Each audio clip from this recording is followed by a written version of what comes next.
Lamun engke cak Bung Karno saat itis Indonesia bakal bangkit kembali, engke Indonesia bakal perang, iraha eta ditanya iraha perang ke di mana-mana itu tuh Baduy geus gerang. Hiji nomor kedua di mana-mana presidenna urang Sunda. Lamun presiden geus jadi urang Sunda bakal ya maka jeung kumaha ge engke urang Sunda nu bakal jadi presiden. Di Indonesia mana mun urang nyaritakeun tentang syariat di negara atuh teh jalan.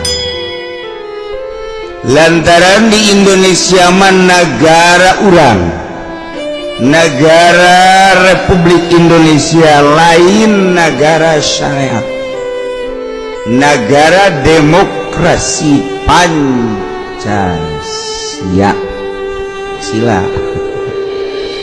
Pancasila.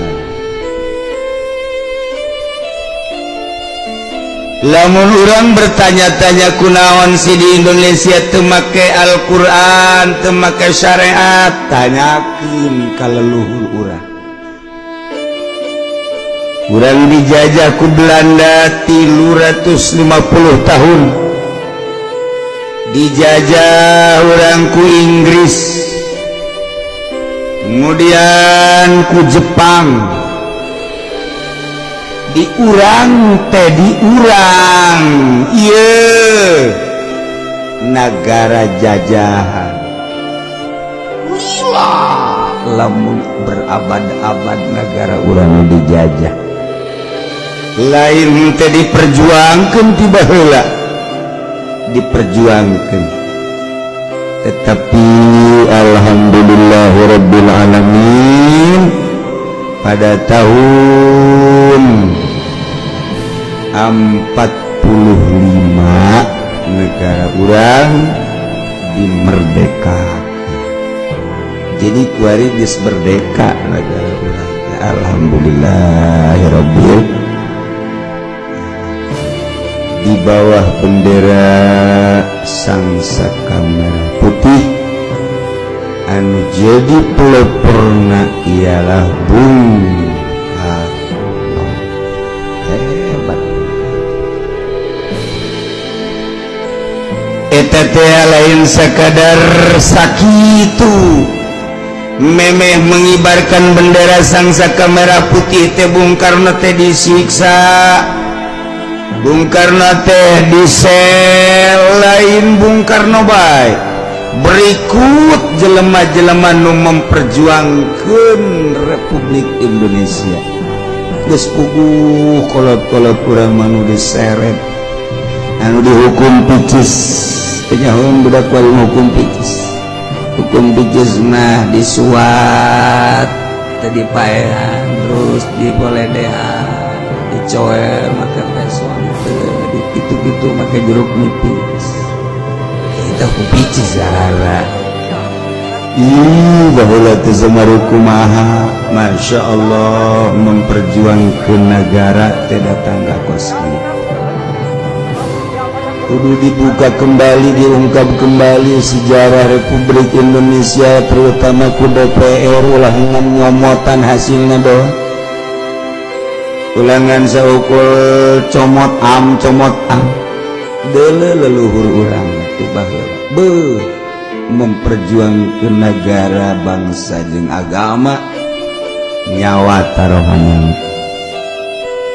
Musyawarah Bung Karno jeung para pejuang-pejuang sangkan negara ieu merdeka.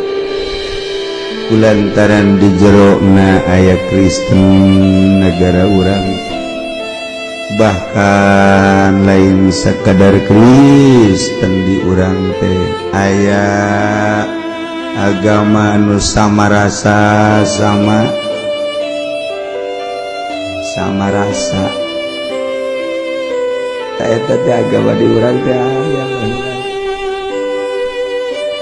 geus puguh encek mah di urang ambalan. Tah ieu dipikir ku Bung Karno supaya menyatu di Sabang sampai Merauke teh kumaha acara musyawarah mulai Jawa Timur, Jawa Tengah, Jawa Barat. Geus nyana mawarauh jeung para kiai, para penggede lain jeung manusia bae jeung jin ge wae.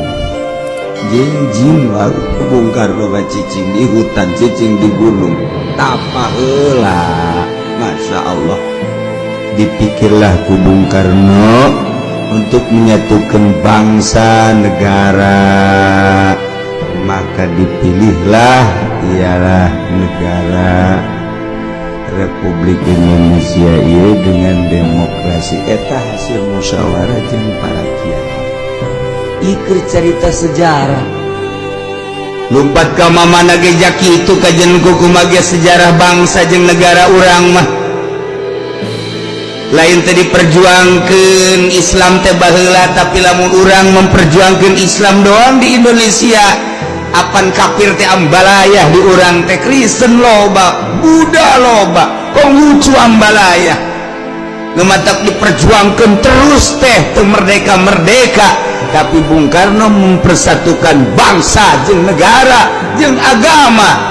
Iya, melalui demokrasi. Aya perjanjian secara rahasia jeung Inggris, aya perjanjian secara rahasia jeung Belanda, aya perjanjian secara rahasia jeung Jepang. Eta mah teu meunang dikemukakeun tama perjanjian rahasia eta mah, kecuali engke lamun geus mendesak ka ieu mah supaya nyaho bae. Terus kumaha cenah perjanjian narana ngabejakeun. Teu wae asalnya bae bahwa di Indonesia teh perjanjian di Belanda tegas tertulis ketika perjanjian tersebut teh ieu dirumpak deui ku Indonesia, nyerang deui. Ketika perjanjian tersebut jeung Inggris ieu dirumpak, Inggris bakal nyerang deui. Ketika perjanjian jeung Jepang ini perjanjian naon moal dibejakeun kan ngaranna lain rahasia tuh. Saya mah bloong.